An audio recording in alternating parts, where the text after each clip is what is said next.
अस्सलामुअलैकुम। Welcome to rail health care in Urdu. तमाम देखने और सुनने वालों को खुश आमदीद। दोस्तों, आज की इस वीडियो में मैं आपको बताऊंगा एक बहुत ही ज़बरदस्त नुस्खा। और ये नुस्खा है भी बहुत आसान, तैयार करने में बहुत ही सहल है, आसान है। इसको तैयार करना भी इंतहाई आसान है और इसको इस्तेमाल करना भी इंतहाई आसान है। और इसके जो फ़वाइद हैं वो इतने ज़बरदस्त हैं कि आपकी सोच से भी ज़्यादा आपको फ़ायदा होगा। दोस्तों, इस जो वीडियो का टाइटल है वो है, जैसा कि आपने पढ़ लिया होगा, सिर्फ़ प्याज और शहद नफ्स हो गया लोहे की तरह सख्त। मतलब ये है कि जब आपका नफ्स सख्त होना शुरू हो जाए तो इसका मतलब ये है कि आपकी मर्दाना ताकत बढ़ रही है। ठीक है जी, इसको हम कहते हैं कि आपकी मर्दाना ताकत बढ़ रही है। ये सिर्फ़ दो चीज़ें हैं, शहद और प्याज। इनके इस्तेमाल से ही आप ये अपनी मर्दाना ताकत को बहाल कर सकते हैं। लेकिन अगर आप इस नुस्खे को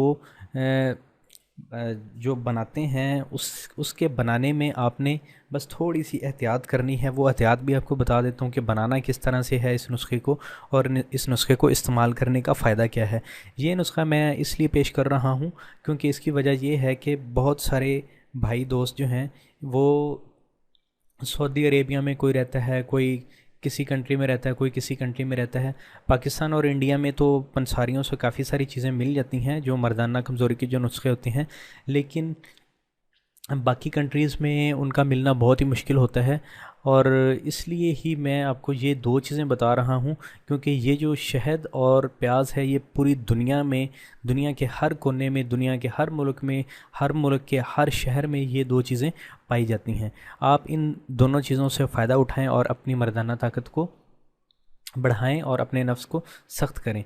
मर्दाना ताकत के बढ़ने का मतलब यही होता है कि आपकी जो है, आपका जो नफ्स वो सख्त हो जाए। टाइमिंग वो और चीज़ होती है, ठीक है जी।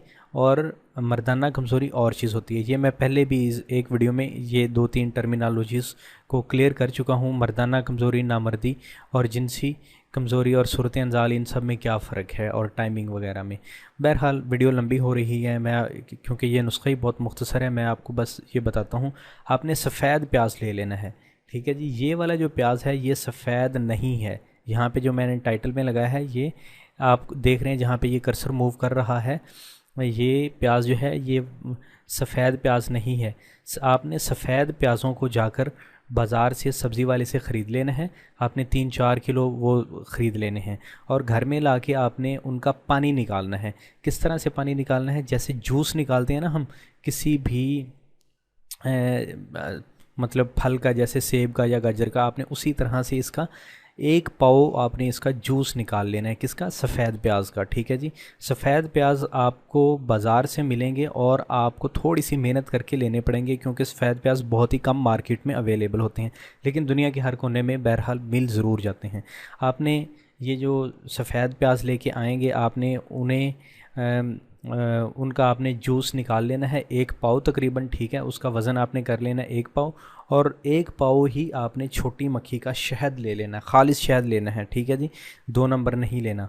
खालिश शहद आपको हो सकता है थोड़ा सा महंगा मिले, लेकिन ये है कि खालिश शहद के ही फ़ायदा होगा, उस ये जो 2 नंबर शहद होगा उसका कोई फ़ायदा नहीं होगा।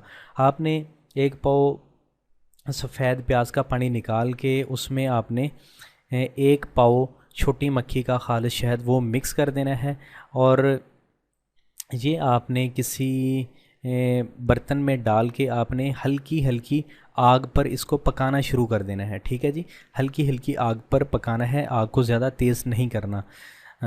जैसे ही आप इसको हल्की हल्की आग पर पकाएंगे तो घंटे में, तकरीबन 1 घंटे में, 1.5 घंटे में, 2 घंटे में, जितनी देर भी लगे, उसमें ये जो प्याज का पानी है ये बुखारात बन के उड़ जाएगा और जो खालिश शहद है उसमें अपना असर छोड़ जाएगा। जैसे ही ये प्याज का पानी खुश्क हो जाए, ये ख़त्म हो जाए और ये आपको लगे कि सिर्फ शहद बाकी रह गया है, तो आपने इसको उतार लेना है। इस देगची को, जिस भी बर्तन में आप इसको पका रहे हो, आपने उतार लेना है, और उतार के आपने इसे ठंडा करके किसी साफ़ सुथरे डब्बे में इसे आपने इस नुस्खे को संभाल के रख लेना है। अच्छा, अब आपने इसको इस्तेमाल किस तरह से करना है? इस्तेमाल करने का तरीका ये है, सुबह खाली पेट आपने इस शहद की, ये जो आपने ये प्याज और शहद का ये जो नुस्खा बनाया है, इसका आपने 1 चम्मच, 2 चम्मच, 2.5 चम्मच, 3 चम्मच, जितनी आपकी पावर हो आप उतनी इस्तेमाल कर लें। मैं आपको सजेस्ट करूँगा कि आप 1 टेबल स्पून आप सुबह के टाइम खाली पेट इसको खा के आपने ऊपर से 1 गिलास नीम गर्म दूध का पी लेना है, ठीक है जी। इसी तरह आपने शाम के वक्त खाली पेट ये वाला जो शहद आपने बनाया होगा नुस्खा, 1 टेबल स्पून आपने इस शहद का खा के और ऊपर से 1 गिलास नीम गर्म दूध का पी लेना है, ठीक है। ये नुस्खा खाने के बाद आप सुबह भी और शाम भी आपने 1 घंटे बाद आपने खाना खा लेना है। सुबह के जब आप यूज़ करेंगे निहार मुँह तो 1 घंटे बाद आप खाना खा सकते हैं, नाश्ता कर सकते हैं। इसी तरह शाम का खाना जो है आप इस नुस्खे को इस्तेमाल करने के 1 घंटे बाद आप इसको अपना खाना खा सकते हैं। दोस्तों इस नुस्खे का जो अब इसको इस्तेमाल कितने दिन करना है, इसको एटलीस्ट आपने 40 डेज़ आपने यूज़ करना है, ठीक है जी। कम से कम आपने इसको 40 दिन तक यूज़ करना है। 40 दिन जब आप इसको यूज़ कर लेंगे तो आपको इंशाल्लाह पता चल जाएगा कि यार मेरे जिस्म में कितनी ज़बरदस्त ताकत आ रही है। आपका जिस्म जो है वो इंशाल्लाह ताकतवर, आहिस्ता आहिस्ता ताकतवर होता जाएगा। आपके चेहरे की रंगत जो है वो सफ़ेद होती जाएगी और उसमें हल्की हल्की सुर्खी आना शुरू हो जाएगी। जैसे आप पर शबाब आ जाता है, जैसे 13-14 साल का जो बच्चा होता है वो जब जवानी में कदम रख रहा होता है तो आप, या लड़का या लड़की, तो आप देखते हैं कि वो कितना खूबसूरत मतलब नज़र आ रहा होता है 13-14 साल का जो बच्चा होता है, क्योंकि वो अभी वो ऐन शबाब पर आ रहा होता है, ठीक है। इसी तरह जब आप ये वाला नुस्खा जो है 40 दिन आप इसे एटलीस्ट यूज़ कर लेंगे तो आप भी बिल्कुल उसी तरह आप पे शबाब वापस लौट आएगा। जिस तरह वो 14-15 साल के बच्चे पे वो शबाब होता है, उसी तरह आपके चेहरे का रंगत होना शुरू हो जाएगी, आपके जिस्म में पावर आनी शुरू हो जाएगी, ठीक है जी। और आपके जिस्म में जैसी पावर आएगी, आपकी मनी भी है, ये जो नुस्खा है ये मनी को भी गाढ़ा कर देगा, ये आपकी टाइमिंग को भी बढ़ा देगा, आपके नफ्स को तो ये मैं कहता हूँ लोहे की तरह सख्त कर देगा।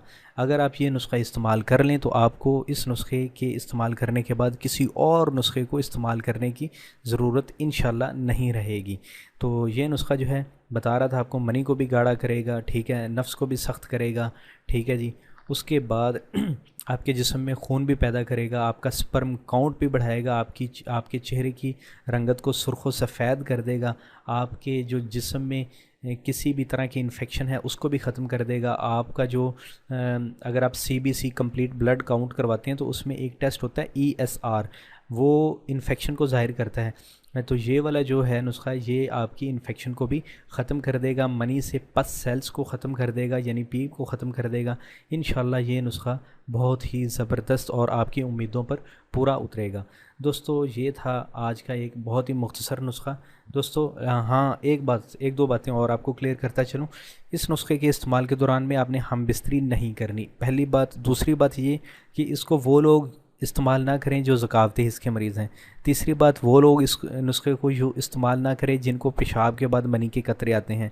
चौथे, इसको वो लोग इस्तेमाल ना करें जिनको एहतलाम का बहुत ज़्यादा मसला है। फिर इसको ये वाले जो लोग मैंने बताए 3-4 किस्म के, ये कब इस्तेमाल करें, जब ज़कावती हिस्स ऐसे लोगों की ख़त्म हो जाए। पहले वो ज़कावती हिस्स का नुस्खा इस्तेमाल कर लें, फिर उसके बाद जरियान को ख़त्म कर लें, एहतलाम को ख़त्म कर लें, ठीक है।